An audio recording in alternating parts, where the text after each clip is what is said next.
if you could offer one great piece of wisdom to younger vocalists today, to the next generation of vocalists, I mean, obviously that's a broad question. There are so many things, but if you can pin it down to like one huge one, what would be a big one? I mean, only one. Or it could be a couple. Can I do two? Yeah, okay. two. All right. I'll keep it there. Because my inner teacher's like, do this, do that, do this.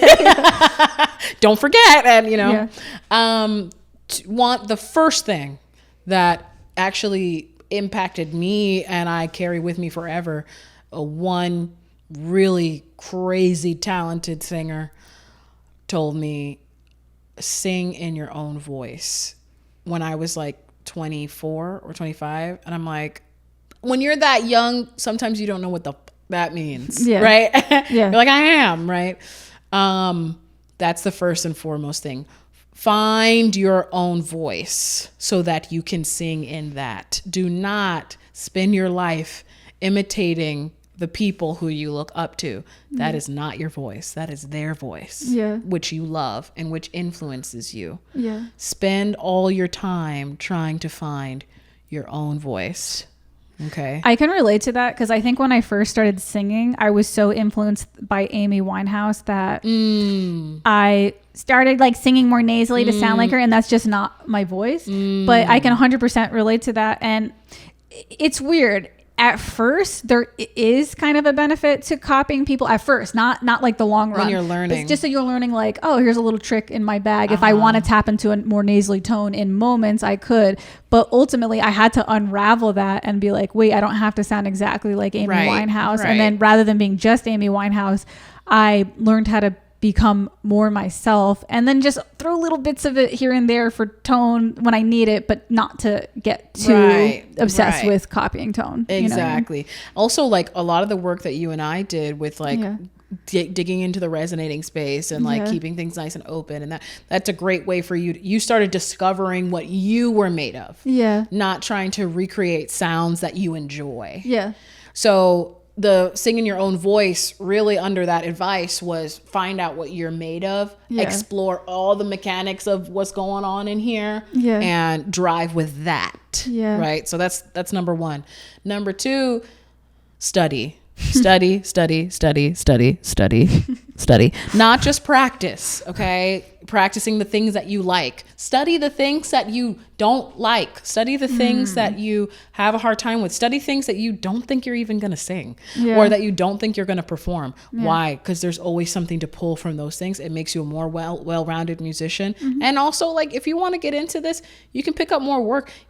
When you're working, are you always doing the stuff that you want to do? True. Yeah. No, you got to go to work, right? Yeah. You know, artists, we are entrepreneurs and we're always working, you know? So for example, the monk thing, I never thought that I would, I never thought I'd be involved in such very complex and demanding work far outside of what my training was. But I dedicated myself to those studies and now look where I'm at, you know? So, sing in your own voice and study.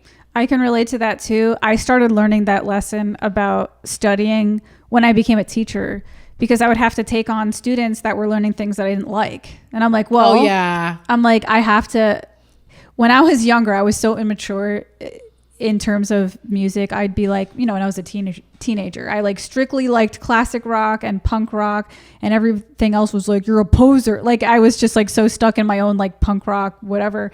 And as I become a teacher, I'm like, when a kid comes to me and says, I want to learn Taylor Swift or Frozen, I got to learn it. And along the way, I'm like, some of this stuff, while I wouldn't prefer to listen to it in my own private time.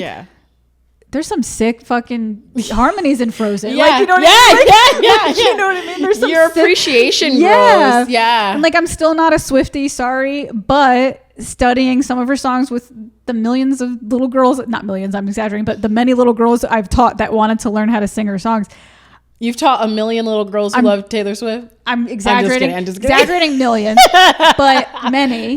Many little girls I've had to teach Taylor Swift piano or singing to. So over time, I'm like, okay, I have to learn appreciation for this because I'm teaching this to people. Right. You know what I mean? Right. And they're passionate about it. So you need to be involved. They're looking up to you in that regard.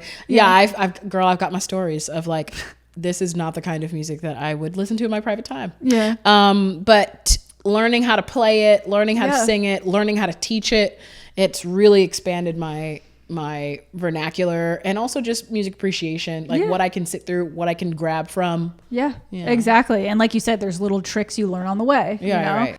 Hey guys, it's me, your host, Andrea Pranzatelli. If you enjoyed this clip today, please don't forget to hit subscribe. It is my dream to become a full-time podcaster, and your support helps more than you could possibly know. So again, hit that subscribe button to help me keep the momentum going on this channel. Also, for every single clip, there is a link in the description to the full episode if you would like to hear the full episode. And I also have a link to my Instagram below if you'd like to follow me on Instagram as well. So that's it. Have a good day, guys. Bye.